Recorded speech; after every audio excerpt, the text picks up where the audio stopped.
Hey guys, tonight we slip into sandals and straw cloaks and head back to a world that was just as poetic as it was punishing.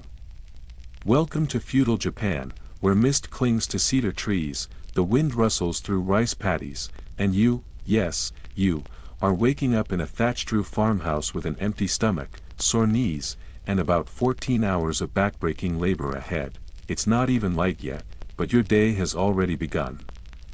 A rooster screams somewhere nearby, not because it's cute, but because it means business. You groan and sit up on your tatami mat, the straw imprinting your skin. The room smells faintly of last night's fire, a bit of mold, and something suspiciously fishy.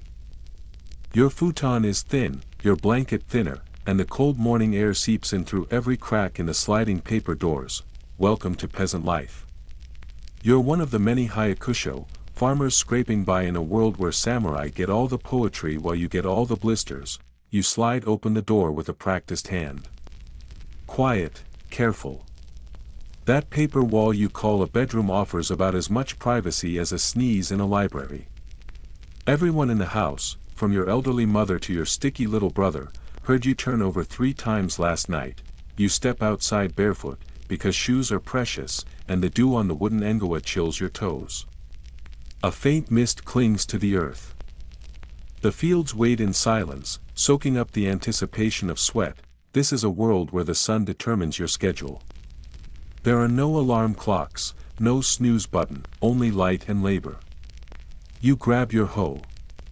It's handmade and heavy. Then you head down to the paddies. Now here's a historical fact to chew on while you stretch your aching back.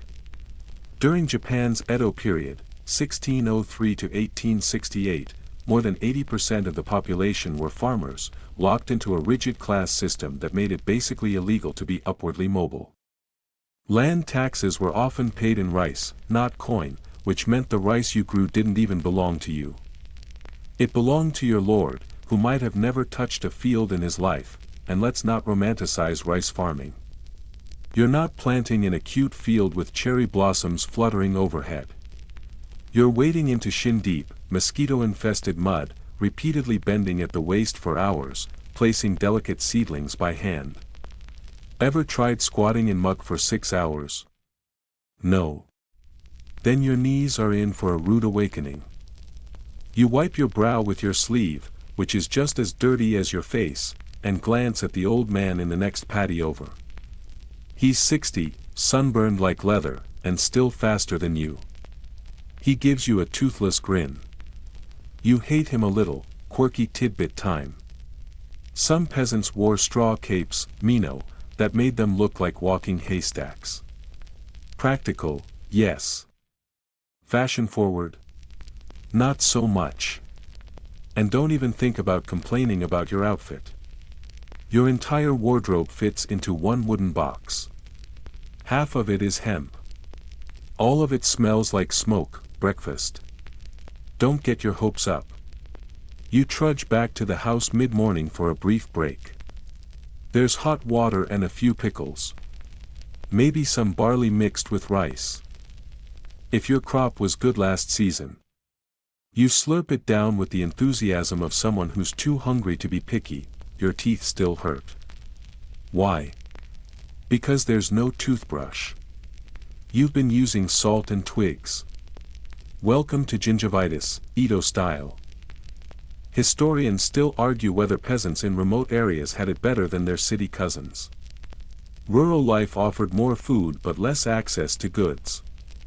Urban peasants saw more culture but often lived in tighter quarters with worse hygiene. Either way, comfortable is not on the menu, and the social system? Unforgiving. You can't just decide to become a merchant or a warrior. You're born into your role, and stepping outside it can mean fines, punishment, or worse. Even your hairstyle signals your class. Grow it wrong and someone might assume you're disrespecting the order of things. You rub your eyes. There's no time to dream. The rest of the day will blur into the same motions: hoe, plant, harvest, repeat. If you're lucky, the rain will hold off. If you're very lucky, the local lord won't raise taxes again because he wants a new set of armor. You hear the temple bell in the distance, marking the hour. Not that you need it. Your body already knows. A part of you wonders what it's like to be a samurai, sipping tea while discussing poetry. But that's a dream as distant as Kyoto. You return to the field. The sun is rising now, spilling warm light across the paddies. It's beautiful, almost heartbreakingly so. You pause for a moment, letting the breeze touch your face. Then you sigh and bend back down. You won't survive this. Not because of one single hardship, but because of all of them. Stacked like grains of rice in a basket too heavy to carry for long. The sun's finally cleared the treetops, and it's bringing heat with it. Not comforting warmth. No, this is the kind of slow, sticky sunlight that makes your clothes cling and your patience unravel. After 4 more hours in the field, you stumble back home, muscles twitching, your hands caked with something that might be mud, but probably also includes some fertilizer. You push aside the sliding door of your home, and instantly, you're reminded, walls are a suggestion in feudal Japan. Welcome to your house, if you can call it that. It's a minka, a traditional farmhouse built from wood, clay, and roofed with thick layers of straw. It creaks when you walk, sighs when the wind blows, and lets the outside in whether you invite it or not. The floors are bamboo or wood, depending on how lucky you are.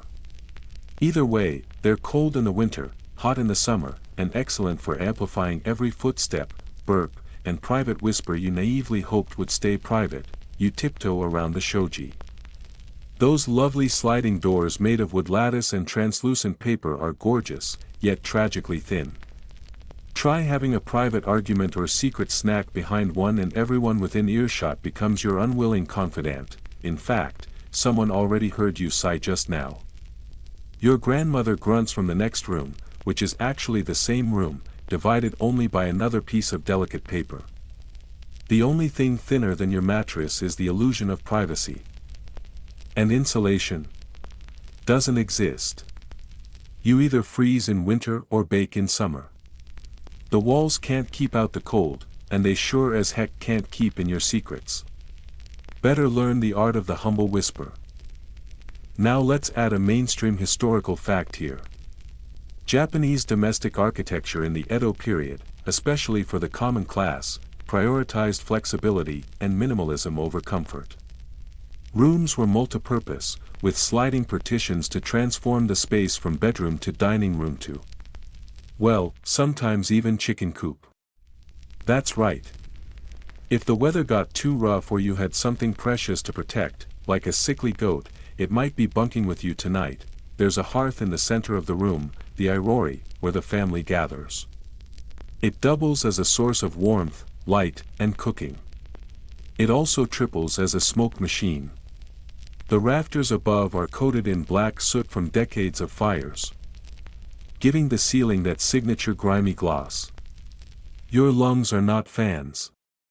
But hey, smoke also helps preserve the thatched roof and keeps away bugs. Sort of, quirky fact incoming. The smell of the irori is so distinctive that it's actually nostalgic to modern Japanese folks. Imagine sitting under a smoke-stained ceiling, surrounded by fish guts and burning twigs, and one day in the future someone pays money to bottle that scent. History is weird. You drop down onto the floor. There are no chairs, of course. You attempt to stretch your legs. Bad move. Your calves seize like angry drumheads. Grandma chuckles again from the other side of the partition. Apparently, she's still got better knees than you. Someone slides open another door. It's your sister, moving with tea in hand. The pot is chipped, the tea is weak, but it's warm. You nod in thanks. No one speaks loudly. There's a quiet respect here, born out of necessity. When walls are paper and lives are shared, silence becomes gold. A dog scratches at the outer wall.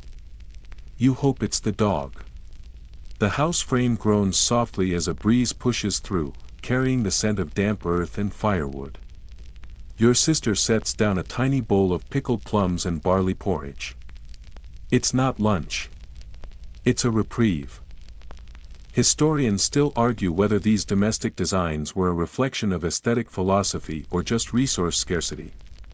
The wabi-sabi aesthetic, finding beauty in imperfection, certainly shaped Japanese interiors. But it's also possible that sliding paper doors were just a cheaper, more adaptable solution in a resource-conscious society. Either way, it leaves you cold in the winter and overly intimate with your entire family, whether you like it or not. You lean against a beam, feeling the grain of the old wood against your back. No fancy paint or wallpaper here. Just natural materials and centuries of wear. It's strangely grounding. You stare up at the thatched ceiling, noticing a spider weaving a web that's honestly more architecturally stable than this entire house.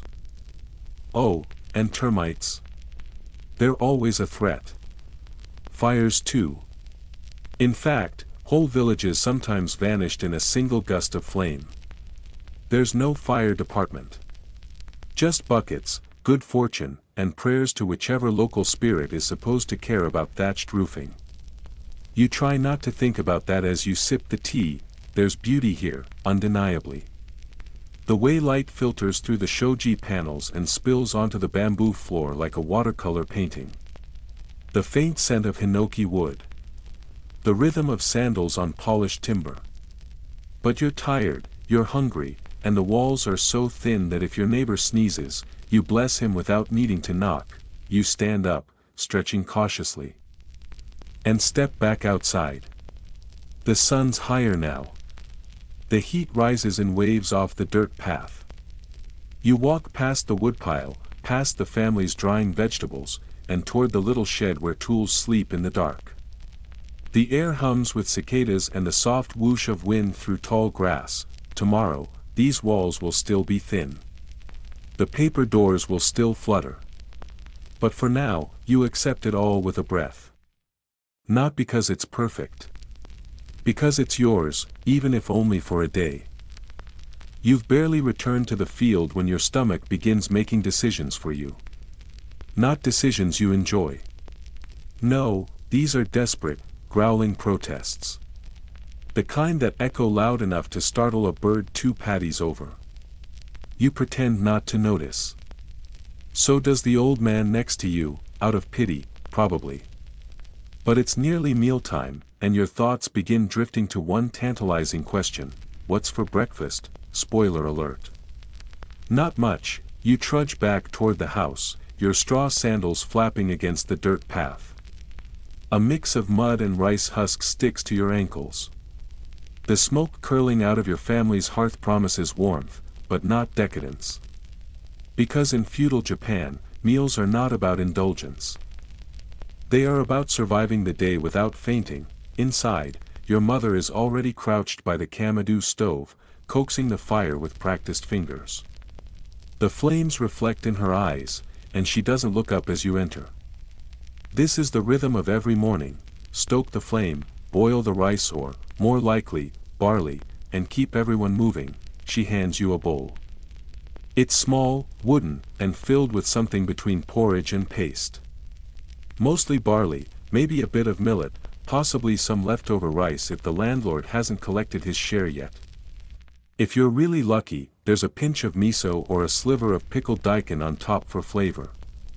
Not quite a feast, but it's hot and fills the corners of your stomach just enough to make the day feel doable. Mainstream historical fact. During the Edo period, the typical peasant diet revolved around rice, barley, millet, seasonal vegetables, and fermented pickles. Meat was rare, fish rarer still unless you lived near water, and sugar was basically a myth unless you worked in a castle. Protein. Hope you like soybeans. And remember, the rice you grow is tribute rice. You don't eat it. You give it away. Welcome to the grand irony of agrarian life. You sit on your heels and take slow bites, trying to savor what little taste exists. The room smells of steam and firewood, a comforting blend until the wind shifts and reminds you that the outhouse is uphill and ventilation wasn't a big architectural priority. your sister joins you, her own bowl in hand. She sniffs, shrugs, and eats without a word. She's younger, sharper, and has accepted this life with a kind of quiet grace you haven't mastered yet. You envy that, halfway through your meal, your chopsticks split. Just crack, down the center. Your grandfather laughs from the corner, where he's mending a straw hat. Use your fingers, he says, not unkindly. You do, quirky tidbit for you. Edo-era peasants didn't just rely on crops. They also foraged wild plants like warabi, bracken fern, and zenmai, flowering ferns, which were boiled and seasoned with miso or soy sauce when possible. Some folks even ate kuzuyu, a drink made from arrowroot starch and hot water. It sounds fancy but mostly just fills you up without actually satisfying you. Historians still argue whether the low-calorie, low-fat diet of feudal Japan contributed to better long-term health. On paper, it sounds almost trendy, lots of vegetables, fermented foods, minimal red meat. But reality paints a different picture. Malnutrition was common, especially during famines, and diseases related to poor diet, like beriberi caused by vitamin B1 deficiency, were widespread among the poorer classes. Back in the room, someone burps. Someone else coughs. And someone, a very bold neighbor, yells from across the courtyard asking if your family has any extra tsukmino. That's pickled vegetables, by the way. It's basically feudal Japan's version of borrowing a cup of sugar, except the sugar doesn't exist and the pickles might be your only flavor source for the next week. You set your bowl down and sigh, stomach partially soothed but soul still hungry. You're not craving more food. You're craving different food. Something spicy. Something with crunch. Something that wasn't born in the same mud you spent the morning standing in, but that kind of thinking is dangerous here. Expectations get you nothing but disappointment. So, you rinse your bowl, stack it neatly, and step back outside. The faint scent of charcoal clings to your clothes, the wind has shifted. You catch a whiff of soy sauce wafting from the neighbor's house and feel an irrational spike of jealousy. It smells like she got a bit of dried fish, maybe even niboshi. Those are tiny sardines boiled and dried for soup stock. You won't get any, of course, unless someone dies and you inherit a bit of ceremonial stew. But it's nice to pretend. As you walk back toward the tool shed, you pass a shallow well. The water's cool, but not exactly clean.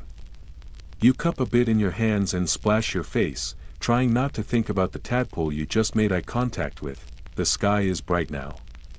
The cicadas are loud. Your body feels sluggish. You've eaten. Technically. But would you survive this diet for a week? A month? A year? Let's be honest. You wouldn't last until lunch without sneaking off to fantasize about vending machines and air fryers, but for now, you pick up your hoe and march back toward the patties. A stomach barely full and a will that's starting to fray. Back in the field, your stomach feels slightly less aggressive, but your shoulders are plotting revenge. The sun's high now, beating down like a judgmental relative, and you've slipped back into the rhythm of weeding, planting, bending, repeat. You're just beginning to accept your fate as a glorified mud creature when something disrupts the peace. It's the soft, unmistakable jingle of armor. You freeze, and that's wise, because down the path rides a man you definitely do not want to cross, a samurai. At first glance, he's cinematic. Lacquered armor gleaming, two swords tucked neatly into his sash, hair tied into that familiar chonmage topknot that screams authority. He's everything you're not. Powerful, respected, probably not itchy all the time.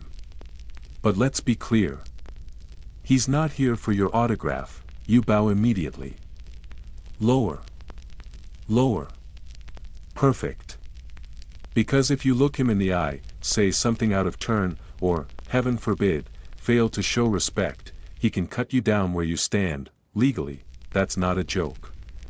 Under the Kirisut Gomen law, samurai had the legal right to strike down a commoner who disrespected them. Disrespect was loosely defined. Walk on the wrong side of the road. Disrespect. Speak too loud. Disrespect. Wear a sword when you're not allowed. That's not just disrespect. That's execution material. You stay still until he passes. He doesn't even glance at you. And you're relieved.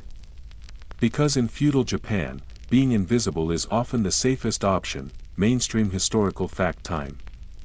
The samurai class, though often romanticized, made up only about 10% of the population during the Edo period. They were warrior administrators, enforcers of the shogunate's power, and often lived by a strict code known as Bushido. It was a combination of loyalty, honor, and absolutely no patience for being disrespected.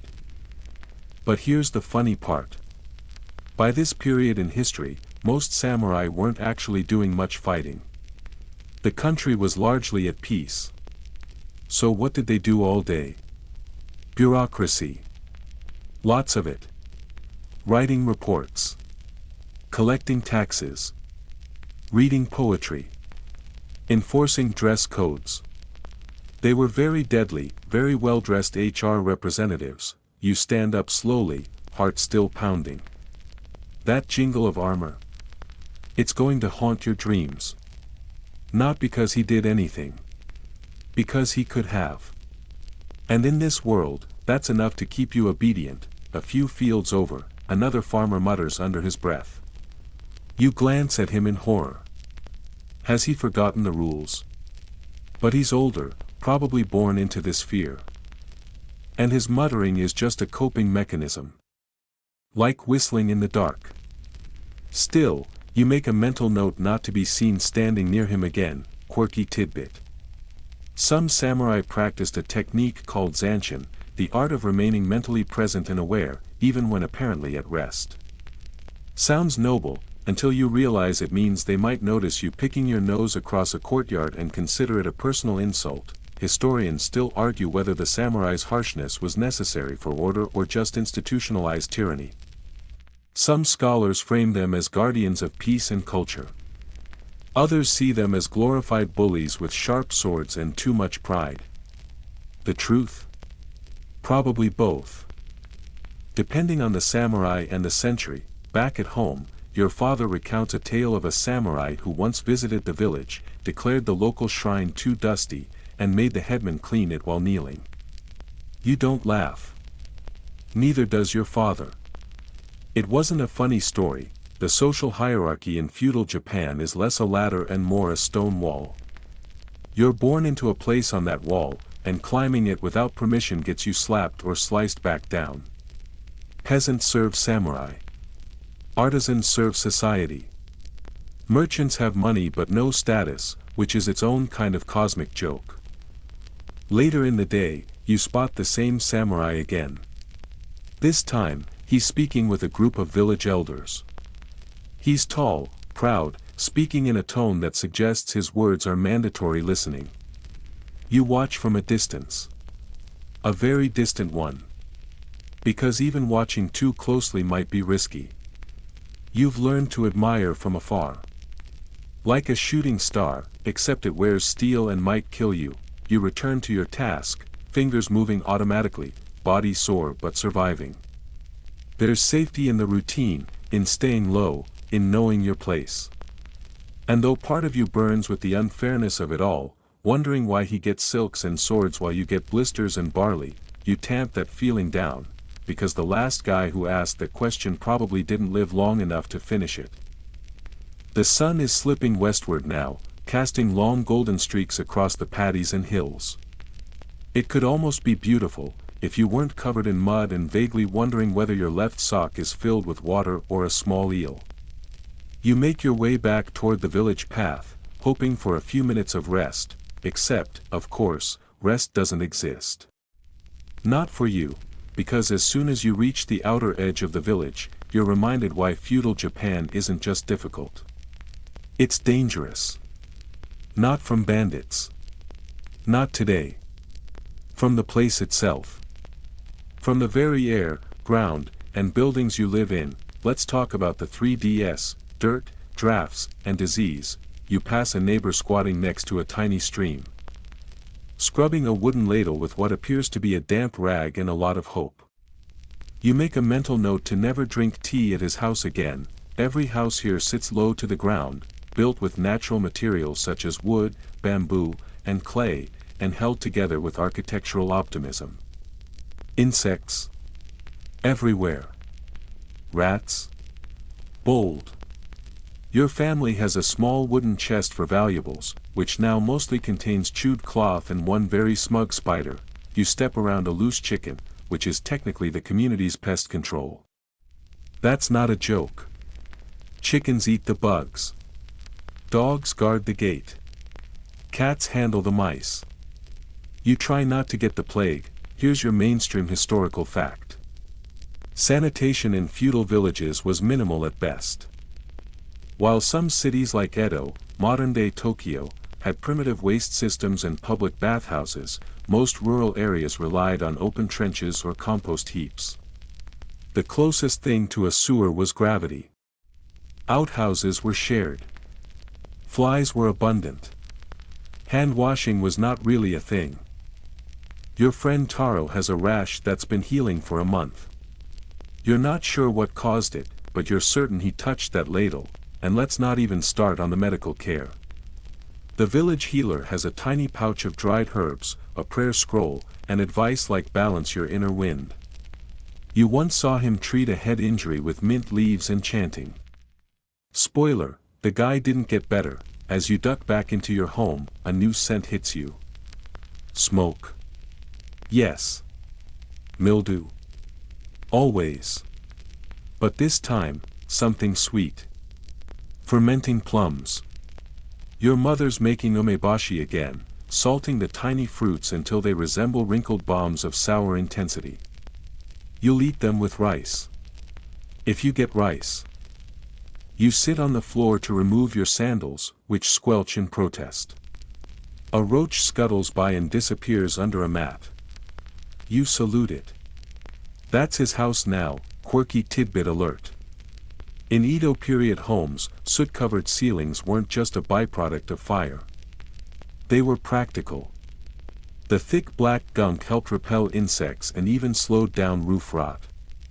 So yes, your home's filth might actually be historic.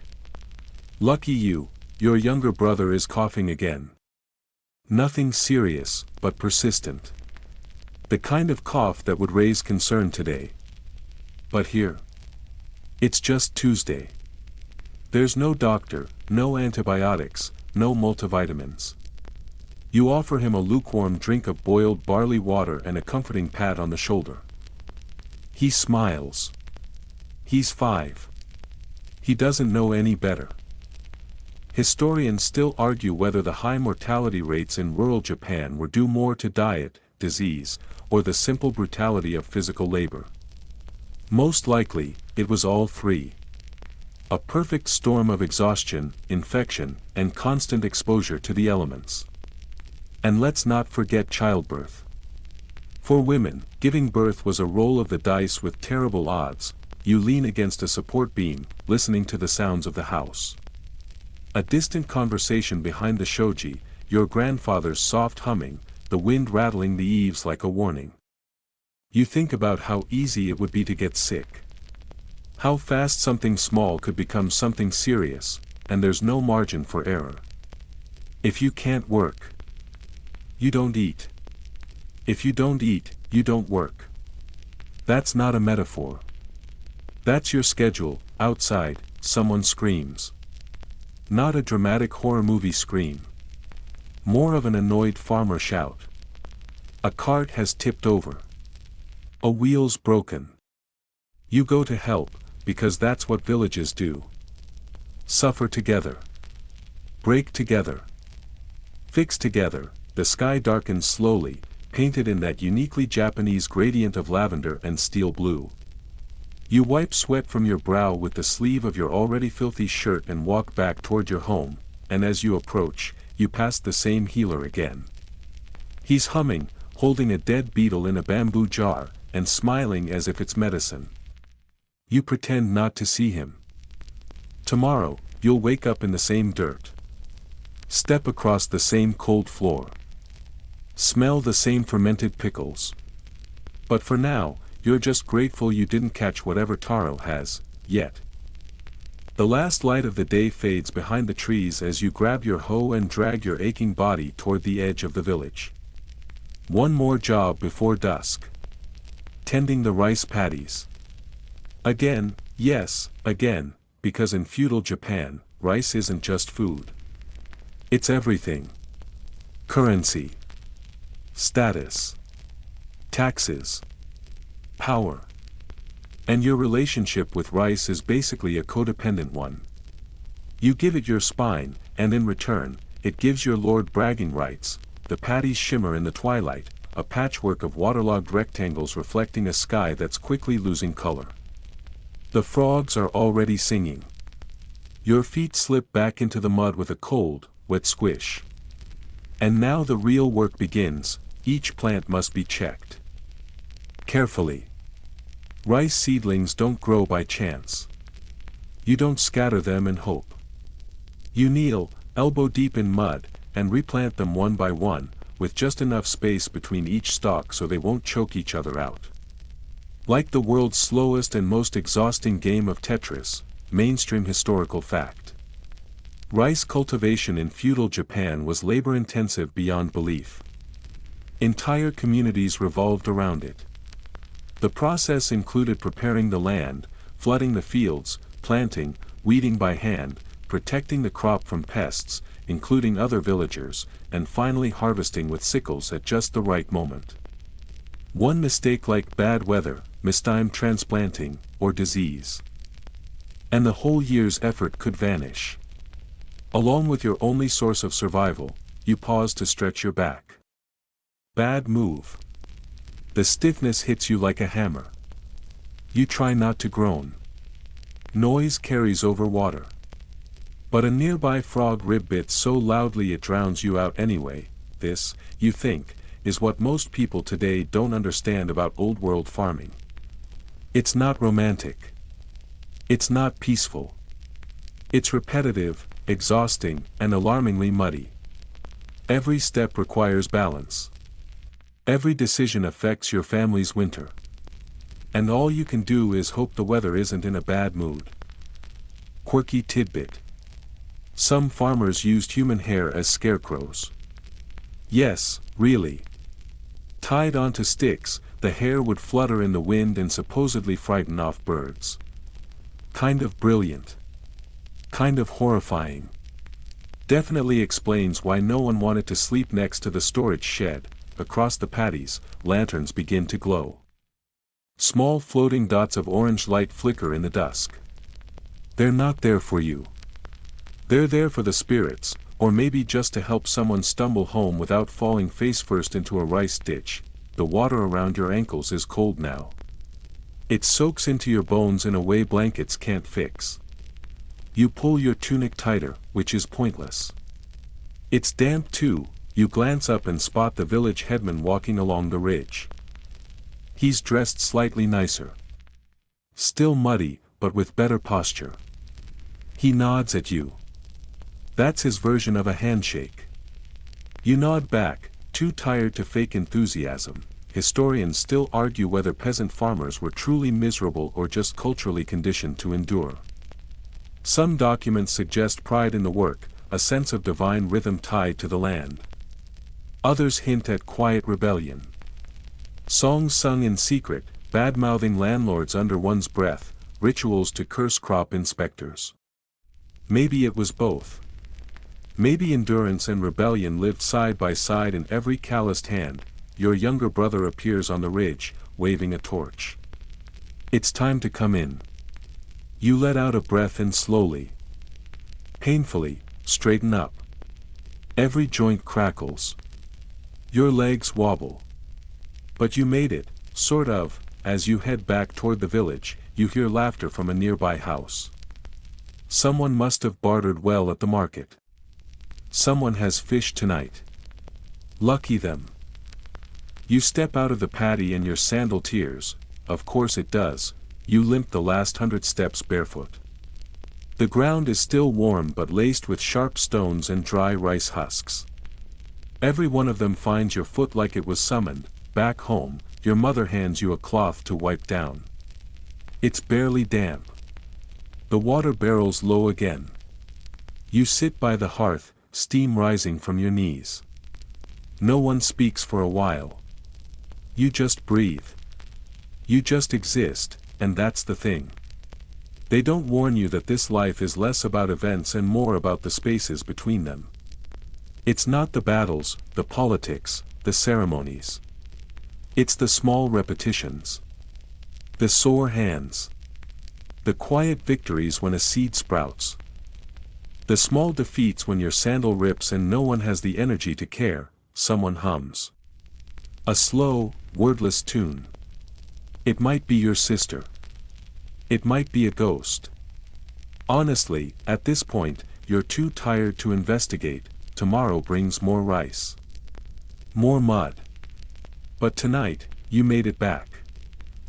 The next morning arrives like a slap. You were hoping, deep down and foolishly, for rain. Not because you're lazy. Just because rain means you can rest. Sort of. But instead, the sky is cruelly clear. A few lazy clouds drift by, smug in their irrelevance. You shuffle out of your futon and wince. Your legs have declared mutiny. Your hands are raw. Your back crackles like old parchment. And yet, you're expected to function. Because today is different. Today, you're not going to the field, you're going to school. Well, a school. Don't get too excited. This isn't the kind of school where someone teaches you calculus while you sip from a ceramic cup. No. This is Terrakoya, a temple school usually run by Buddhist monks or former samurai with too much free time and not quite enough patience. But still. Education. A rare luxury, mainstream historical fact. During the Edo period, Japan had one of the highest literacy rates in the world for a pre-industrial society. By the 1800s, many commoners, especially in urban areas, could read and write thanks to small private schools like these. But the content focused on reading, writing, arithmetic, Confucian moral lessons, and, if you're lucky, some calligraphy. No recess. No pizza Fridays. Just ink, repetition, and silence. You walk the dusty path with a bamboo writing set slung over your shoulder. It contains a small inkstone, a brush, a tiny water dropper, and scraps of paper that look like they've been reused more times than your bathwater. The school is a single room next to a shrine. Tatami mats cover the floor, and you kneel alongside 4 other kids. The monk watches from the front, unmoving, as if carved from temple stone. His beard is patchy. His mood is worse. He clears his throat and begins with a chant. Part lesson, part prayer, part alarm clock. Your task today is to copy kanji. Again. And again. And again. You dip your brush into the inkstone and begin, carefully drawing the same character for honor that you've already written 19 times this week. One mistake and you start over. You try not to blink too hard, quirky tidbit. Some Terrakoya would punish poor writing form not with beatings, but with absurd drills. These included copying entire poems backward or reciting from a scroll while balancing a bucket on your head. Educational? Maybe.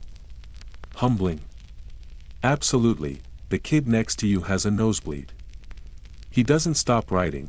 The monk paces behind you now, hands clasped, muttering to himself in a way that may be a prayer or may be a critique of your calligraphy. You bow lower, ink dotting your sleeve. The lesson switches to soroban, the abacus. You hate the abacus. It moves too fast, and the monk keeps saying things like the beads must speak to you. They don't. They remain stubbornly silent. Historians still argue whether temple schools were truly egalitarian or just a way to prepare boys to be obedient clerks. Girls did attend in some areas but usually stopped once they could read enough to help with household accounts or write formal letters. As for you, you're lucky to even be here. If your family weren't moderately respected farmers, you'd be back in the mud by now. The sun shifts through the paper window. Hours pass in silence, broken only by coughing, brushstrokes, and the occasional thwack of a ruler on someone's wrist. Eventually, the monk gives a nod. That's your cue. You bow, say your thanks, and shuffle outside. Legs asleep, mind numb, soul slightly bruised, you learned 5 new characters. You forgot 3 of them already. Outside, the air feels different. Sharper. More alive. You forgot how confined it was inside. You want to shout, but you don't. Your voice doesn't belong to you here. On the way home, you pass a group of younger kids squatting in the dust, drawing shapes with sticks. No school for them yet. Their fingers are stained with dirt, not ink. You envy them for a second. Then your toe catches on a stone, and you remember your sandals still torn. Back home, your mother praises your effort. Your sister peeks at your brushwork and snickers. You threaten to write your homework on her forehead. She's unbothered. Dinner is barley, again. Your grandfather makes you read a proverb before eating. You struggle through the characters. He nods sagely, even though you definitely mispronounced half of it. You sleep with your writing brush near your head, like a charm. It smells like ink and desperation. Tomorrow might mean the field again. Maybe the monk. Either way, your hands will ache. But tonight, at least, you've proven something. Even in a world where you don't get to choose much, you can still learn. Whether it saves you is another story. The next morning greets you with the scent of smoke, sweat, and something sour. You blink awake and realize your sister is blackening her teeth. Yes, you heard that right. She's sitting by the hearth, quietly brushing a pitch-black liquid onto her teeth with a bamboo swab, humming as she goes. It's called ohaguro. An old beauty ritual, mostly for married women and high-born ladies, but occasionally for common girls preparing for adulthood. You try not to gag, because to your rice-farming brain, teeth like ink doesn't exactly scream glamour. But here, it's a mark of maturity. Of elegance. Of being culturally attuned. White teeth are for animals and barbarians. Black teeth say, I am civilized, refined, and yes, I willingly put iron filings and vinegar into my mouth every morning. Quirky tidbit. The practice wasn't just aesthetic. It was actually kind of practical. The mixture helped prevent tooth decay, acting like a primitive dental sealant. But it also made eating pickled radish look like a scene from a ghost story. You slip outside, still adjusting to the idea that beauty and horror can share a toothbrush, and you're headed somewhere special today, a shinoyu, a tea ceremony. No, not as a guest. That's adorable. You're helping serve. This particular gathering is being held by a wealthy merchant. Someone far above your tax bracket, but not quite noble. He's the kind of man who wears silk on rainy days and uses pickled plums that haven't touched dirt. Fancy, you arrive early to help sweep the garden path. It's not just a chore. It's a ritual. Every stone must be perfectly aligned. The air must smell of pine and intention. Even the moss is curated. You sweep so delicately you may as well be massaging the ground. Inside, the tea room is a study in elegant simplicity. Tatami mats. A single scroll hanging on the wall. A flower in an old vase, perfectly imperfect. Nothing in the room is accidental. Every crease of the host's kimono is folded with mathematical precision, mainstream historical fact. The Japanese tea ceremony is a cornerstone of wabi-sabi culture, an aesthetic of quiet, understated beauty rooted in Zen Buddhist philosophy. Guests move slowly, speak softly, and participate in a ritual that elevates a simple cup of matcha into an almost spiritual experience. Your job. Don't mess anything up, you assist the host in preparing utensils. Carefully rinse the bamboo whisk, known as the chasen. Place the tea scoop, the chashaku, just so. Align the tea bowl, the chawan, to face the right direction. One wrong move and the entire ritual could unravel like a badly tied obi, and here's where things get even stranger, the guests bow before entering. They remove their shoes. They wash their hands. They compliment the flower arrangement with the enthusiasm of someone describing a life-changing vision. Then, they kneel and wait, the tea is prepared with absolute calm. The host turns the bowl, pours the hot water, whisks with care. It takes minutes to make a single serving. And then, finally, it's handed to the guest, who bows again, rotates the bowl, admires the rim, and sips in silence. One slow, thoughtful gulp, all this effort for a half teacup of bitter green froth, and you know what? It's beautiful. For a moment, everything is quiet. The wind outside rustles bamboo. The steam rises like incense. The guests breathe together, one rhythm. No yelling. No farming. No swords. Just presence. Stillness. Peace, and then someone coughs, and it all resets. Back in the real world, you pack away the tools, wipe down the table, and sneak a leftover wagashi. A sweet bean cake shaped like a chrysanthemum. It's the most flavor your mouth has experienced in weeks. You nearly weep, you return home smelling of tea and humility. Your sister's teeth are now fully black. She grins at you proudly, and you try not to flinch. Historians still argue whether ohaguro was more about status, beauty, or just decay prevention gone fashionable. Either way, it marked a social transition. A signal of adulthood, marital readiness, and belonging. Much like the tea ceremony, it wasn't really about the thing itself. It was about the meaning it carried. You sit on the porch that night, feet dangling off the engawa. The moon is full. The world is quiet. In this place, even stillness has a schedule. The moonlight fades, and the rooster resumes its tyrannical reign. You rise, sore but strangely focused, because today, you're not just a farmer or a helper at a tea ceremony. Today, you're training, not because you volunteered. Oh no. This is mandatory training. Your lord has declared a day of martial practice. And while you are very much not a samurai, every male in the village must, from time to time, be reminded of his place and inspired by the warrior's path. That's code for getting hit with sticks for 5 hours and pretending it built character. You dress carefully. Nothing fancy. Just layers that won't rip when you fall, and fall you will. You walk with a few other young men toward the village clearing.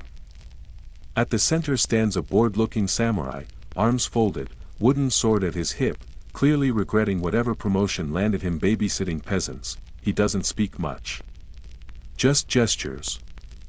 You're handed a bakken, a heavy wooden sword. You bow, grip it awkwardly, and wait. Then he lunges. You miss your block. Your shoulder rings like a bell. Lesson 1, Mainstream Historical Fact. Samurai training wasn't limited to nobles. In times of peace, lords often insisted that villagers receive basic combat drills, particularly with polearms like yari, or in self-defense formations against bandits. This practice wasn't about creating warriors. It was about social order, reinforcing discipline, and instilling fear of the warrior class through close-up contact. Your next partner is Taro. He grins at you with the malice of someone who hasn't forgotten that time you ate the last pickled plum. You both take your stances. He swings wide. You duck. He misses. You swing. You connect, directly with his forehead. He drops, everyone stares. You freeze. The samurai steps forward, inspects the situation, and shrugs. Better him than me, he mutters and moves on. You help Taro up, guilt written all over your face. He blinks, wobbles, and smiles, he loved it. Because here's the thing. Even peasants are drawn to the idea of the warrior. There's something magnetic about swordplay. Something noble. Something you almost never experience in the dirt and repetition of everyday life. Quirky tidbit. Samurai would sometimes train with wooden dolls called tamashijiri dummies, stuffed with bamboo or straw, to test their sword technique. But some legends claim more disturbing practices, like using condemned criminals as live targets. Historical exaggeration, some say. A grim truth, say others. You try not to think about it. After a few more rounds, the samurai barks for silence. He lectures for a while about posture, loyalty, and not stabbing your friends unless commanded to. You kneel in the sun, sweating, back straight, every muscle trembling from tension and effort. Historians still argue whether Bushido, the samurai code, was truly embraced by all warriors or whether it was romanticized later during the peaceful Edo period. Some scholars point out inconsistencies between the brutality of samurai behavior and the poetry they supposedly revered. Others argue that contradiction was the point. Beauty and death always walk together in this culture. Training ends with a round of spear drills.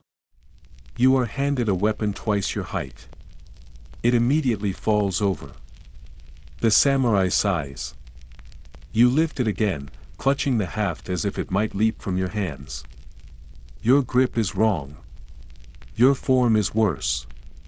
But you try, and he sees that. He doesn't praise you, of course. That would be absurd. He merely nods once, curt and sharp, and moves on. Which, in samurai language, is basically a standing ovation. By the time you return home, your arms are noodles. Your shirt is soaked. And somehow, despite everything, you feel taller, not stronger. Not braver. But more awake. Like you caught a glimpse of something ancient and terrifying and, for one fleeting second, held your ground. Your mother hands you a rag. You smell like fear and firewood, she says, but there's a smile behind it. Your sister nods solemnly. Your brother tries to steal your bakken and swings it at the dog. The dog wins. That night, you lie in bed replaying each strike, each dodge, each grunt and gasp. You didn't become a warrior today. But you also didn't give up, and in this world, that's as close as most people get. You wake up sore in places you didn't know existed. Shoulders, wrists, the narrow strip of back muscle that apparently only activates when you swing a wooden spear like an idiot. You consider pretending to be sick, but you already used that excuse during last month's tofu mashing festival and nearly got assigned latrine duty. So, no. You get up. You breathe. You keep moving. Today, you're not needed in the fields. You're headed up the hill to the Jokamichi, the castle town. Now, before you start imagining feasts, trumpets, and elegant silk robes, let's reset expectations. You're not going into the castle. That's adorable. You're going near it. As a runner. A gopher. A body that moves messages or misplaces boxes. Because even in a society obsessed with class, nobles need things. And who do they call when they don't want to touch anything themselves? You join a small caravan of other villagers, each clutching baskets of preserved goods, scrolls, cloth, or seasonal offerings. Everyone looks nervous. Everyone has been warned. You do not talk unless spoken to. You bow deeply. You don't look anyone in the eye. And whatever you do, you don't step on the tatami. That is for castle feet only, mainstream historical fact. While the grand castles of feudal Japan, such as Himeji or Matsumoto, were engineering marvels with moats, stone walls, and multi-tiered keeps, most castle towns had layers of strict spatial hierarchy. The further into the complex, the more elite the occupants. As a peasant, you were allowed into outer areas for errands but rarely beyond. You passed through the first gate. A samurai checks your bundle. Another one asks your name. He doesn't care what it is. He just wants to hear if you stutter. You don't. Good. One woman's sandal breaks. She walks the rest of the way barefoot on gravel rather than risk asking for help. Inside, everything is controlled. Trees are trimmed into perfect shapes. The pebbles in the garden have been raked into concentric spirals like some Zen torturer's idea of art. There's a pond with koi. You stare too long. A guard clears his throat. You bow and move on. The task today is to carry documents from the steward's office to the grain storehouse. Simple enough. You're handed a lacquered box with a cord. You don't peek inside. You wouldn't dare. The corridors are dim, lined with wooden beams so polished you can see your reflection. Sliding doors open and close with quiet menace. You glimpse the hem of a noblewoman's kimono, lavender with white cranes, and immediately drop your eyes. That cloth costs more than your family's home. You pass a servant polishing a tea kettle with what appears to be his soul. Another is arranging charcoal by size. You reach the storehouse and make the delivery, careful to bow so low your nose nearly touches the floor. No one acknowledges you, and still, somehow, there's power here. You can feel it in the way the air holds its breath. In the hush of every footstep. In the invisible lines you must never cross. Quirky tidbit. Castle bureaucrats often spent their days writing out reports in intricate brushstrokes, measuring the number of lanterns used per night, or documenting the exact amount of rain collected in tiny cups. Your taxes might be based on how damp someone's scroll got that week. Historians still argue whether the elaborate formality of the castle court was about efficiency, aesthetics, or just psychological dominance. Some say it created order in a chaotic world.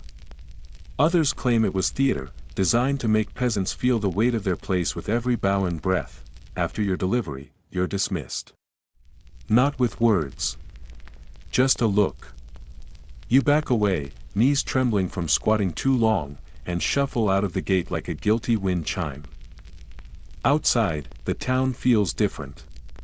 You breathe more freely. There are vendors here. Craftsmen. Noise. Life. You watch an old man carving wooden toys. You can't afford one, but you pause to admire the tiny spinning top he finishes with a flourish. He sees you, winks, and sets it spinning on the table. It whirls perfectly. For a moment, the world is simple again.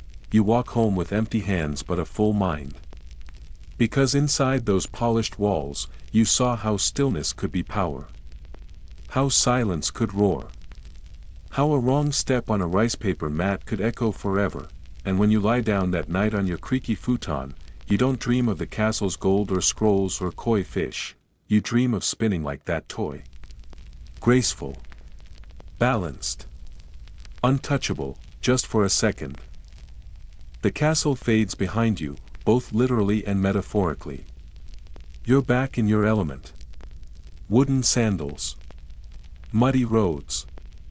The gentle stink of pickled cabbage wafting from every other house.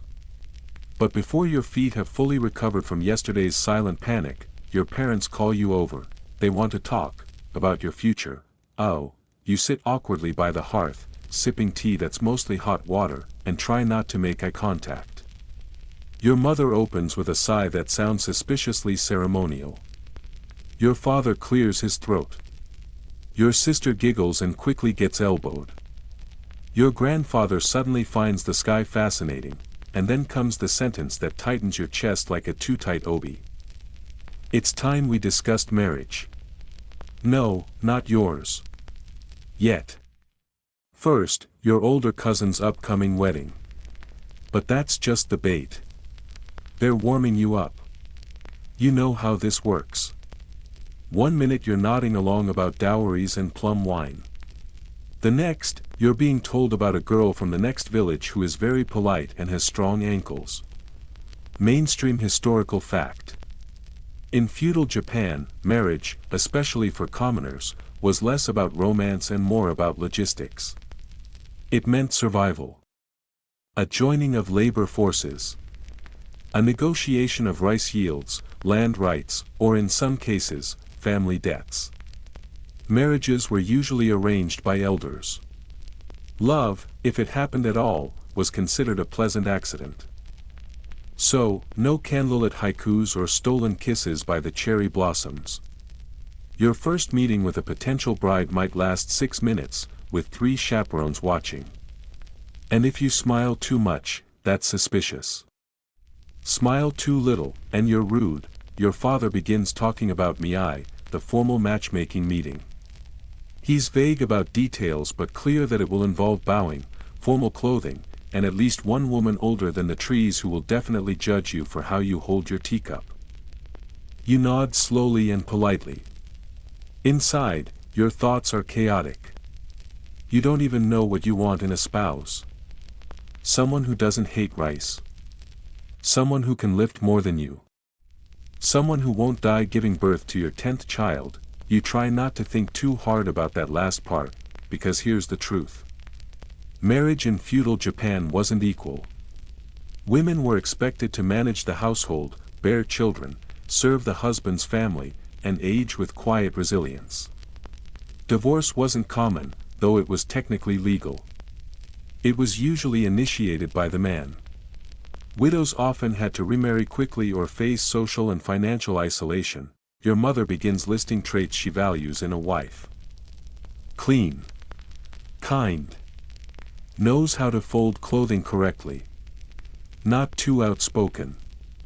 You're beginning to realize she's describing herself. You resist the urge to say something flippant. You'd like to survive the conversation. Your grandfather interrupts with a quip about his wedding. Something involving spilled sake, a collapsing tatami mat, and an argument about ducks. Everyone laughs. The tension breaks, then your father says it. Casually. Like it's just an item on tomorrow's to-do list, she'll be here next week. You blink, oh. You weren't being warmed up. You were being informed. You excuse yourself to go check on the grain bins. That's not your chore. They know that. You know that. But no one stops you. Outside, the breeze is cool. The sun's starting to dip, painting everything in honey and shadow. You sit on the edge of a water trough and stare at your reflection, quirky tidbit. Some rural families sent formal letters to matchmakers written in elaborate euphemisms. Instead of saying we need a daughter-in-law who can work, they'd say we hope to find a flower who endures both sun and storm. Poetic desperation at its finest. Historians still argue whether arranged marriages in Japan were more stable than modern love marriages. Some point to the low divorce rates and long-term familial cooperation. Others argue those statistics mask deeper issues such as suppressed autonomy, gender inequality, and emotional silence masked as duty. You sigh and splash the water. You've always assumed you'd get married someday. Everyone does. But now it feels real and oddly impersonal. Like being assigned a lifelong field to till, with no option for crop rotation. That night, your sister teases you relentlessly. Your mother lays out your cleanest robe. Your father says nothing, but his shoulders seem a little prouder. And you? You lie awake. Staring at the ceiling, wondering if this mystery girl is doing the same right now. Wondering if she dreads it more. Or less. In a few days, you'll kneel in front of her, bow, say the right words, and hope your tea doesn't spill. You'll pretend you're not terrified. You'll pretend this is what you've always wanted, and maybe, just maybe, you'll both learn to make it work, because here in feudal Japan, survival depends on more than rice and obedience. Sometimes, it depends on compromise. Morning comes with a fog that clings to everything. Your sleeves. Your thoughts. Your very breath. The village is quiet, damp, and strangely still. No chickens. No shouts. No clattering rice pots. Only the deep, distant gong of a temple bell. Today is not for farming. Today is for spirits. You follow your family up the winding path toward the temple. The road is lined with mossy stones and paper lanterns swaying gently from cedar trees. You carry nothing but incense and silence. In feudal Japan, religion is not a separate corner of life. It's the air you breathe. Every harvest, every illness, every suspicious gust of wind is interpreted through the lens of spiritual balance. The world is crawling with invisible forces. Some are kind. Most are not. The temple sits atop a gentle rise, its roof arched like a dragon's back and tiles slick with dew. The wooden stairs creak under each footstep, but no one speaks. Not out of fear. Out of reverence. And maybe a little fear. Inside, you kneel on cold tatami mats beside other villagers. The head monk sits cross-legged before a low altar, eyes closed, lips moving in rhythmic whispers. A bronze censer sends up ribbons of sweet smoke. Sandalwood. Pine. Something earthy you can't name, mainstream historical fact. Religion in feudal Japan was a blend of Buddhism, Shinto, Confucian ethics, and folk beliefs, all coexisting in an intricate patchwork. Buddhism offered paths to enlightenment and rituals for the dead. Shinto rooted families to land, ancestry, and nature spirits known as kami. Most people practiced both, switching seamlessly between prayers to bodhisattvas and offerings to rice gods. You bow your head, watching the smoke curl toward the rafters, imagining it carrying your family's hopes. Or maybe their apologies. Your mother presses her palms together. Your grandfather mutters a name under his breath. A funeral is happening today. Not yours, thankfully. An elder from the next village. The entire community shows up. Death here isn't private. It's communal, ceremonial, and very structured. After the chants, the villagers move outside for a Mizuno Katachi, a water ritual. Buckets are passed, and hands are washed in silence. Cleansing the body. Calming the spirit. Reminding everyone they're still on this side of the veil, you've been here before. As a child, you watched a priest tie paper strips to a sacred pine tree during a drought. The rain came 2 weeks later. Coincidence? No one thought so. Quirky tidbit. Some rural homes had a kamidana, a tiny household Shinto altar mounted near the ceiling, where families placed daily offerings of rice, water, and salt for the local gods. It wasn't just tradition. It was insurance. You do not skip feeding the house spirit. Historians still argue whether the common people understood the abstract theology behind these rituals, or simply followed tradition out of habit and fear. But does it matter? When the temple bell rings, everyone shows up. When crops fail, prayers flow. And when someone dies, even the grumpiest uncle kneels with sincerity. Later, you follow your grandfather to a small shrine hidden behind the main temple. It is a squat, moss-covered building with a rusting bell and a tiny wooden door. He says nothing, just kneels and rings the bell once. Then he whispers your uncle's name. You didn't know him well. He died before you were old enough to speak. But today, he's remembered. As you bow beside your grandfather, you realize something unexpected. The air here feels heavier. Not with sadness. With presence. As if the world is momentarily more full. Like time thins in this spot and lets the past peek through. You head back down the hill as the sun finally breaks through the mist. Everything glows gold. The bamboo groves rustle.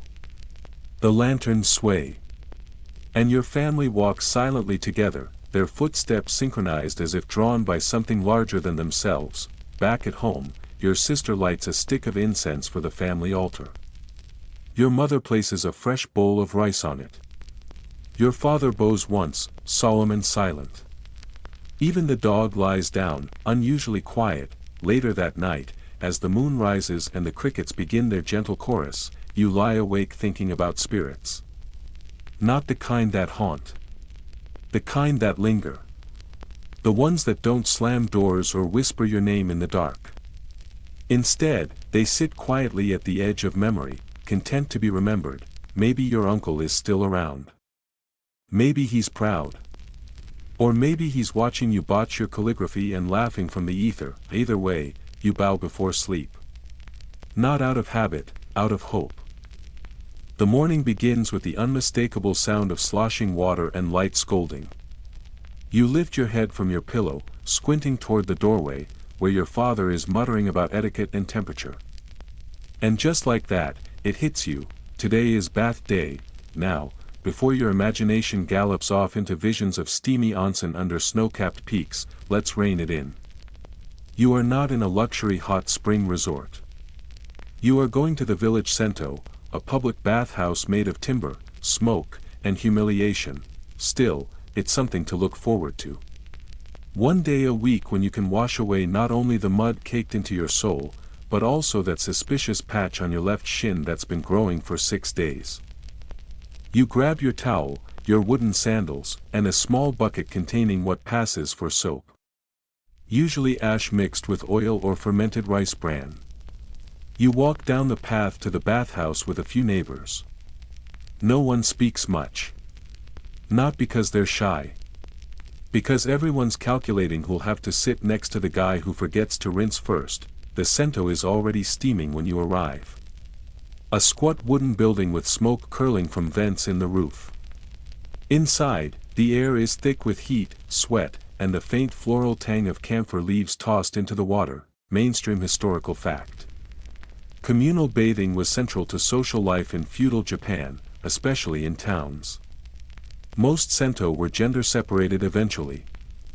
But many villages had mixed-use bathhouses, where modesty was handled more through attitude than towels. Cleanliness wasn't just practical. It was spiritual, tied deeply to Shinto ideas of purification and inner harmony. You undress behind a thin screen, carefully folding your clothes onto a narrow shelf. Modesty is optional. But manners are mandatory. You carry your bucket into the wash area, where rows of squat stools and wooden ladles line the wall. And here's the rule. You clean yourself before you enter the bath. Violating that rule won't just get you dirty looks. It might get you exiled to bathe in the river with the horses. You ladle warm water over yourself, scrub your arms, your face, behind your ears, every inch, until you're squeaky and mildly exfoliated. Only then do you step into the bath. And oh, the bath. It's hot. Not warm. Hot.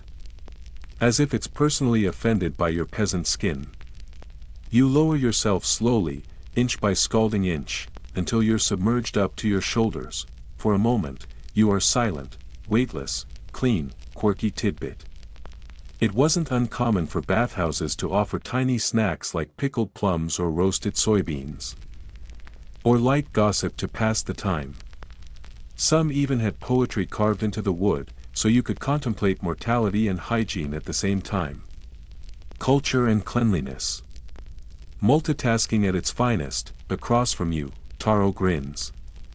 His forehead is still healing from your training stick. He raises a brow in mock challenge, then slips under the water with a sigh. Truce, apparently, around you, conversations begin. Soft voices discussing harvests, injuries, neighbors. Someone claims he saw a fox spirit near the rice storage. Someone else insists it was just the merchant's dog. Either way, the priest will probably sprinkle salt again. Historians still argue whether sento were more about hygiene or community cohesion. Some say they were centers of local democracy, where class lines blurred. Where even samurai might lower their guard, if not their towel. Others argue they simply offered a temporary illusion of equality, before everyone redressed and returned to their roles. You soak until your limbs go loose, your skin wrinkled. Then you rise, bow slightly to no one in particular, and return to the washing station for one final rinse. That's tradition. The old men nod approvingly. Outside, the air feels brand new. Crisp. Pine-scented. You breathe it in and feel strangely human again. You walk home lighter. Warmer. Even a little proud of how long you lasted in the hottest corner of the tub. Your sister wrinkles her nose when you enter. Smells like camphor and self-importance, she says. You bow deeply and say, thank you.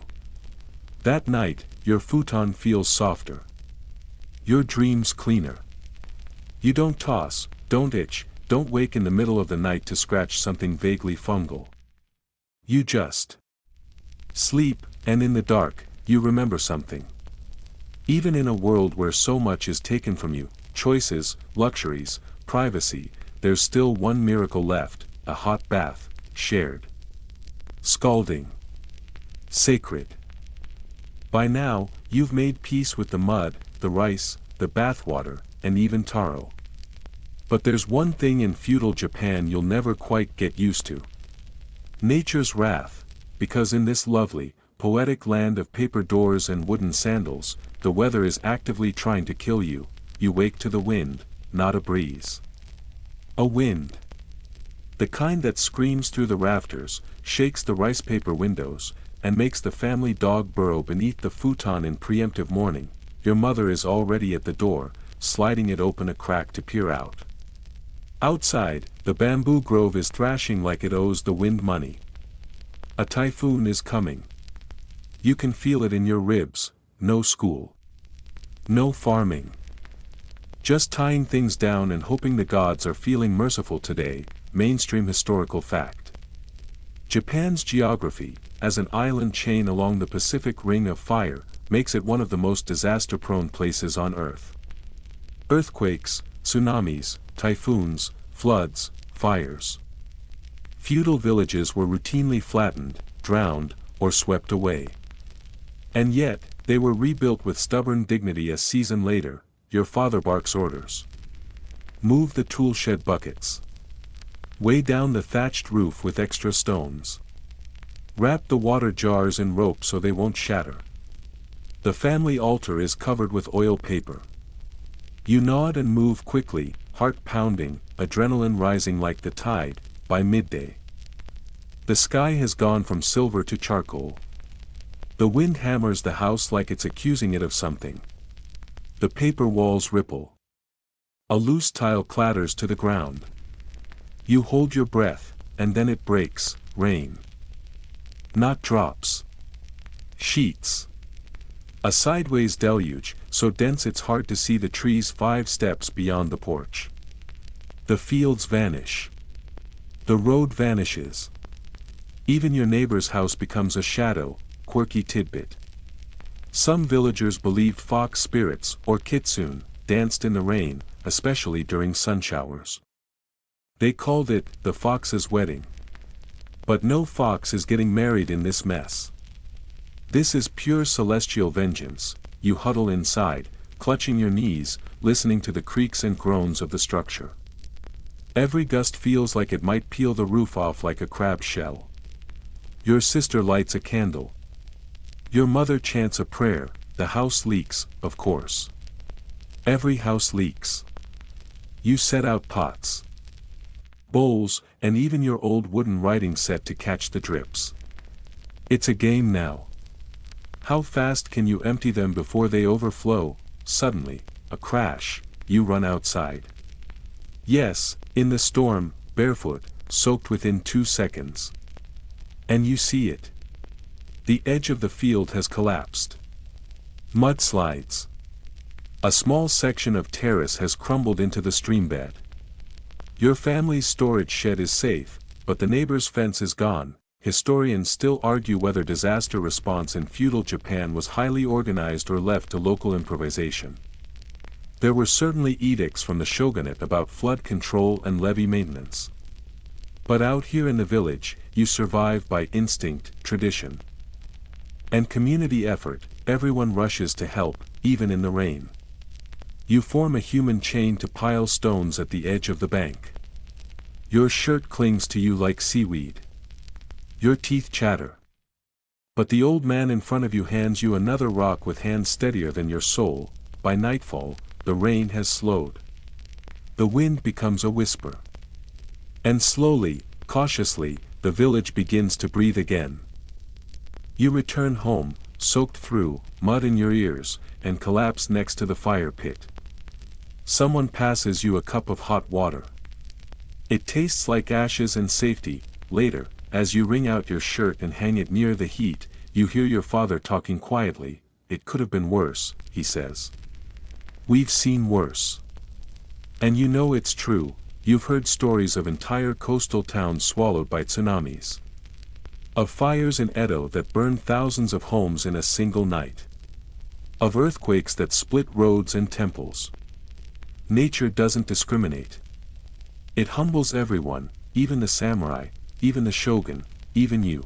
So when you lie down that night, still damp, you feel something new. Not just exhaustion. Not fear, respect, for this land. For its fury. For the strange, trembling beauty of surviving something bigger than yourself. The skies have cleared, but the earth is still soft. Muddy paths suck at your sandals, the paddies shimmer with fresh floodwater, and the village hums with the quiet determination of a people who've rebuilt more times than they can count. You're helping clean debris near the shrine when someone mentions a whisper. A shadow in the trees. A figure on the roof, vanishing in the blink of an eye. Ninja, they say. Your ears perk up, because finally, something cool. You've heard the stories since you were small. Black-clad warriors running across rooftops, vanishing in smoke, climbing castle walls with nothing but claws and nerve. Spies. Saboteurs. Ghosts in human skin, but then you glance up at the man who said it. He's missing 3 teeth and currently picking rice straw out of his sleeves. He doesn't seem convinced by his own tale, mainstream historical fact. Shinobi, or ninja, were indeed real. Covert operatives trained in espionage, sabotage, infiltration, and occasional assassinations, often employed by rival warlords during the turbulent Sengoku period. But by the Edo period, the romanticized figure of the ninja had already begun to fade into myth, exaggerated by rumor, plays, and woodblock prints. Still, that doesn't stop the fear. The shrine's priest insists on scattering salt at the temple gate. Your mother doubles the offering at the household altar. And you? You begin eyeing the shadows a bit more cautiously. Just in case, later that evening, a traveling peddler arrives. He's old, bent, with a cart full of trinkets and news. As he sells rice crackers and ink brushes, he mentions a daimyo in the next province whose storehouses burned under mysterious circumstances. His tone is heavy with implication. Ninja, you pretend not to care. But that night, as you help your father patch the roof, your eyes linger on the dark tree lean. You wonder. Were they here? Watching? Were they just curious or scouting? Quirky tidbit.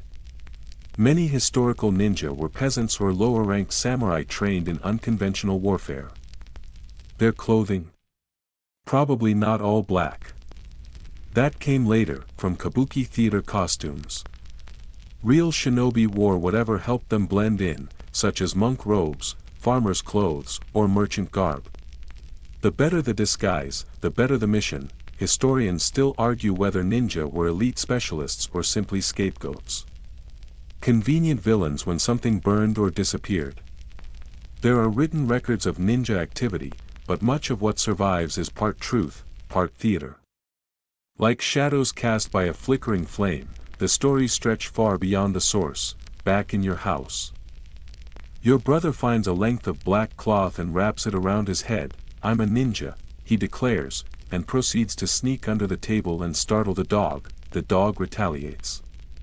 Peace is broken. You laugh harder than you have in days. Later, you lie awake, staring at the ceiling. The wind is still.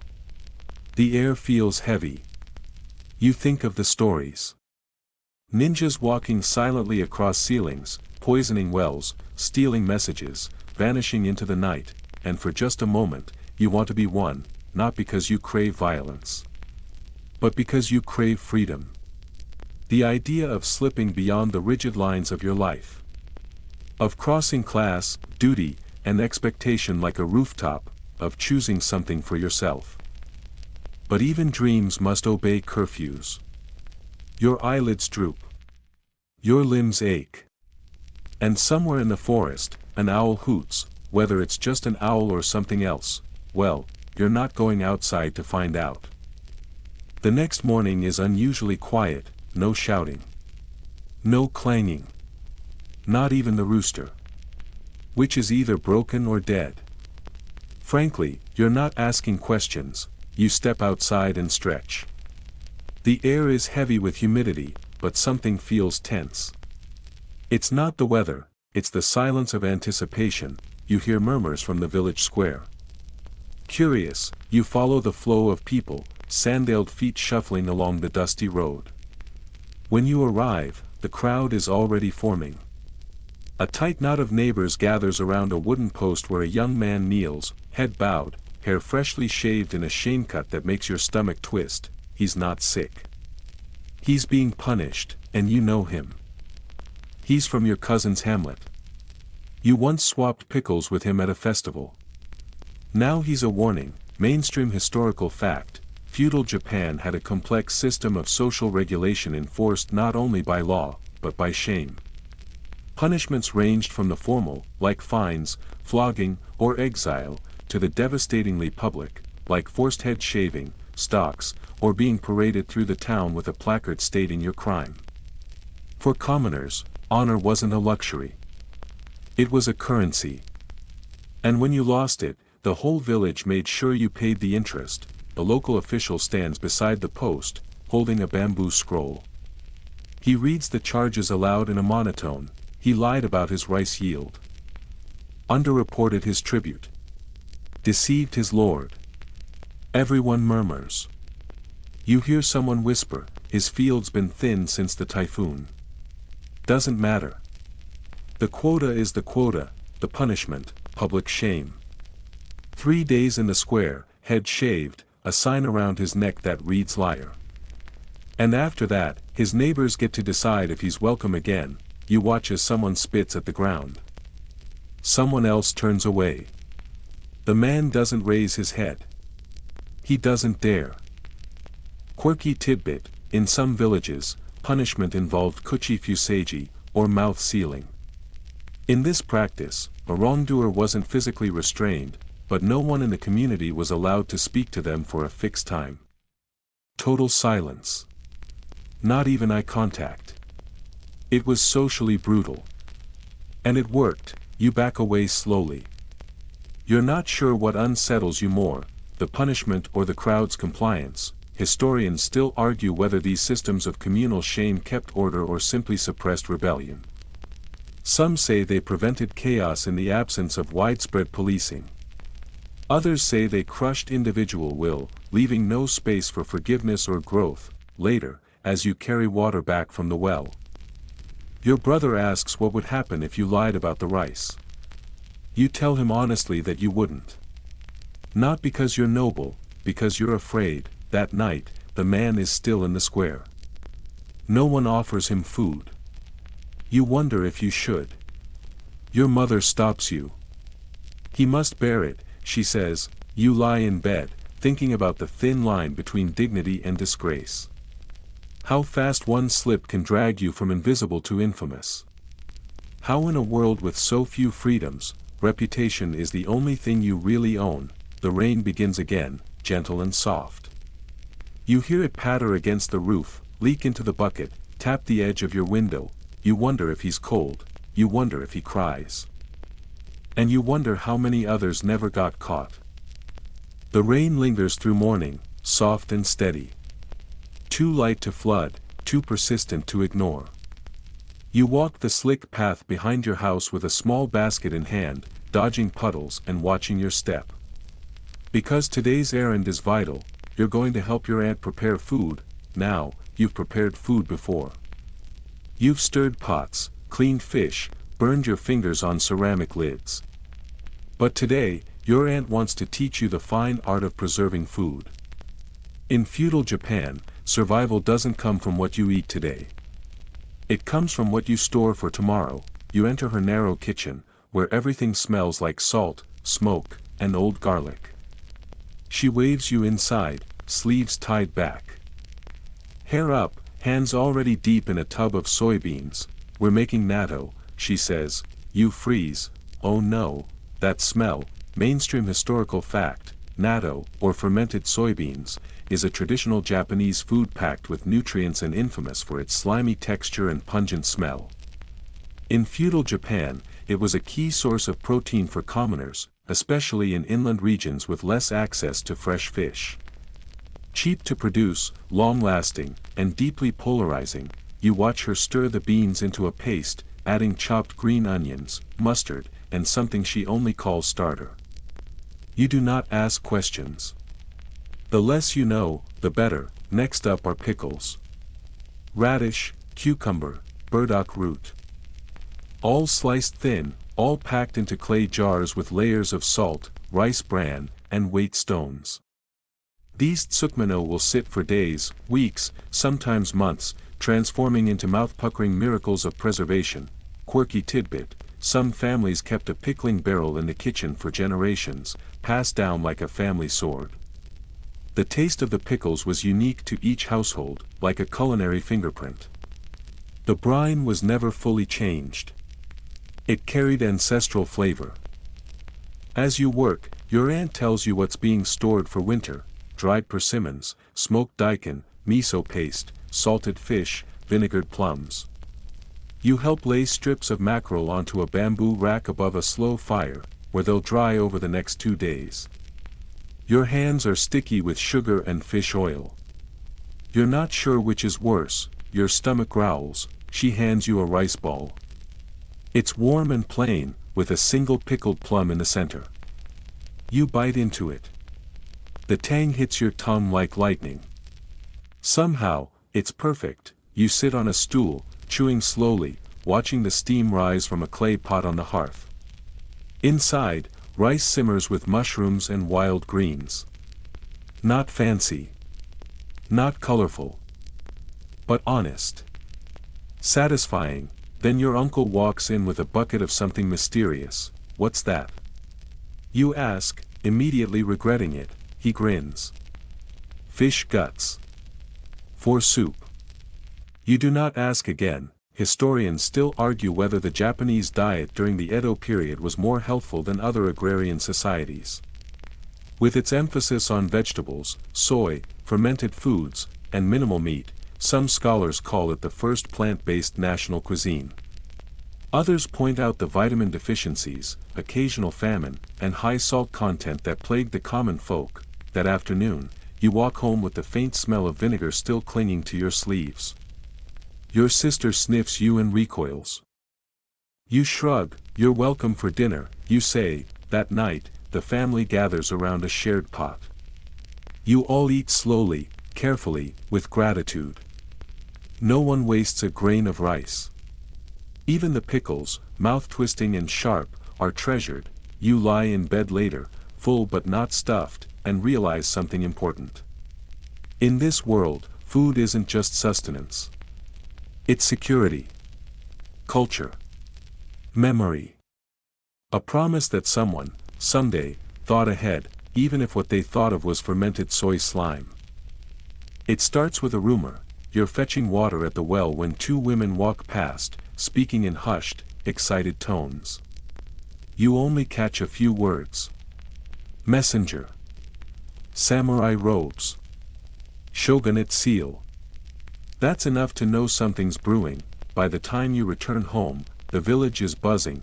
A representative from the Bakufu, the shogunate central military government, has arrived in the castle town. And wherever the shogunate goes, tension follows. You're not sure what it means yet. But your father already looks concerned, and your mother starts straightening everything in the house. People get this way when power arrives unexpectedly. You sweep the yard without being asked. Even the chickens seem quieter. That evening, a town meeting is called. The headman reads a formal notice written on thick parchment, stamped in red. A tax increase is coming. Minor. Temporary. Necessary for national stability. Everyone knows what that means: war, famine.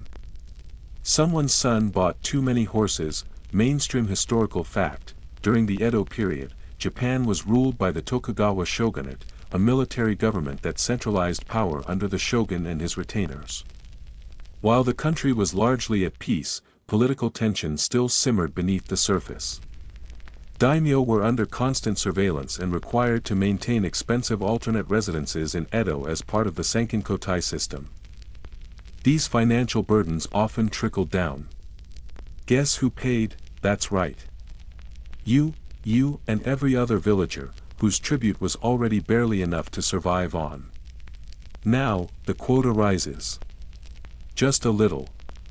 But a little could mean the difference between eating rice or eating barley, and barley doesn't lie, Taro mutters under his breath. Your father silences him with a look. After the meeting, people don't linger. They go home in small groups, quietly. No one yells. No one protests. Because in feudal Japan, protest is dangerous.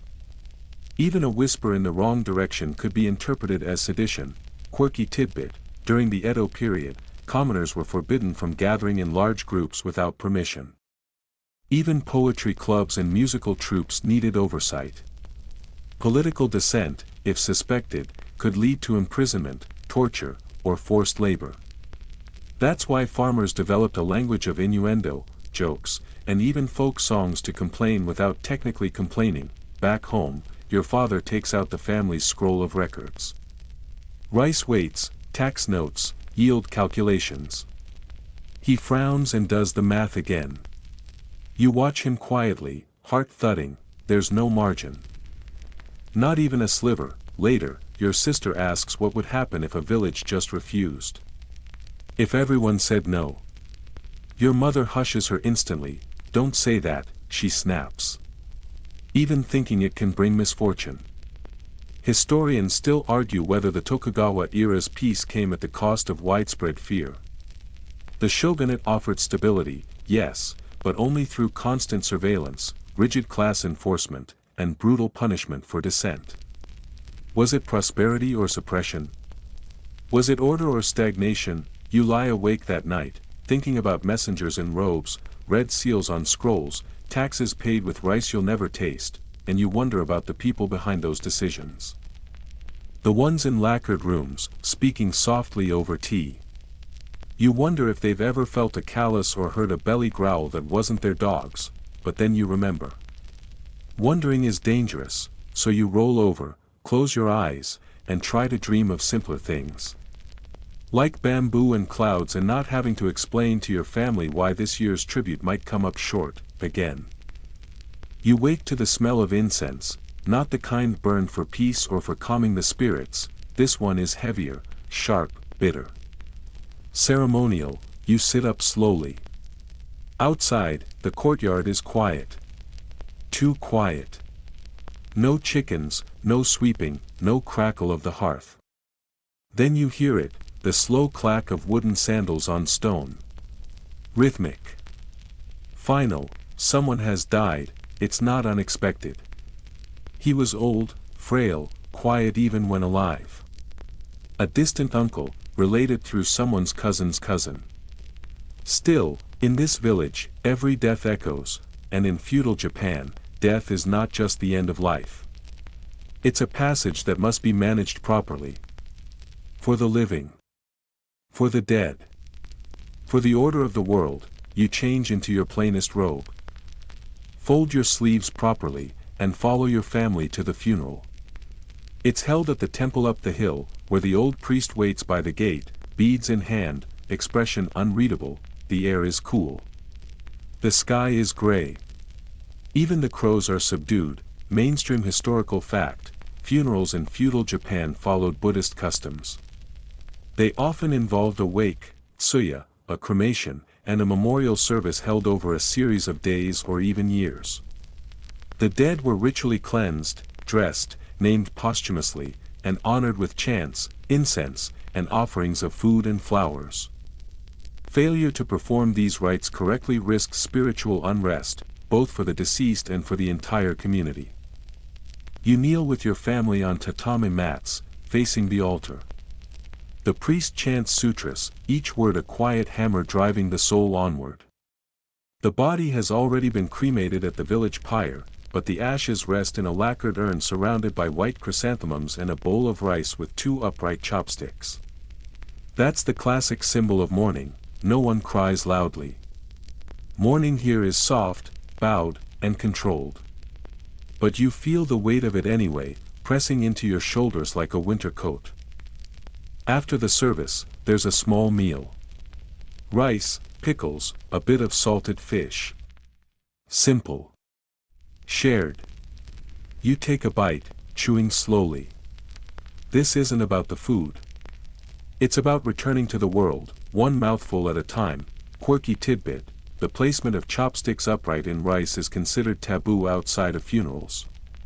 It's seen as a grave insult or an omen of death. Even today, it's a guaranteed way to horrify your Japanese grandmother. As the sun begins to set, the priest invites the family to write messages on thin strips of paper and hang them on the branches of the memory tree. You write a few awkward words, part prayer, part apology, and tie yours with a trembling knot. Historians still argue whether these rituals served more for communal stability or for true spiritual belief. Were they a way to help people process grief, or just a method of reinforcing the social fabric? Maybe both. Maybe neither. Maybe in a world where death came easily, the rituals were all people had to keep meaning intact. That night, your grandfather sits beside the hearth, gazing into the flames. He hasn't said much all day. But now, as the fire crackles and your siblings sleep nearby, he speaks. When I was your age, I thought death was something that happened to other people. You nod, but now, he continues, I think it's the one thing that proves we're all the same. You sit quietly with him. Neither of you moves. Outside, the frogs begin to sing again. Life goes on. Even in mourning. Especially in mourning. Later, you lie in bed and think about the man who died. You barely knew him. But you remember his laugh at a New Year's festival. The way he always sat with his knees apart, like the floor belonged to him. The time he fixed your broken hoe without saying a word. He's gone now, but not forgotten. In this world, you learn quickly that survival isn't just about rice or taxes. It's about memory. About the names people whisper long after they're gone. About the rituals that hold the silence in place. You close your eyes, breathing in the last trace of incense still clinging to your sleeves. Tomorrow, there will be chores. Tonight, you remember. The next day begins, like all others, with light creeping through the shoji panels and a rooster that never learned volume control. You rise slowly, your limbs heavy. Not from labor this time, but from something quieter. Grief, maybe.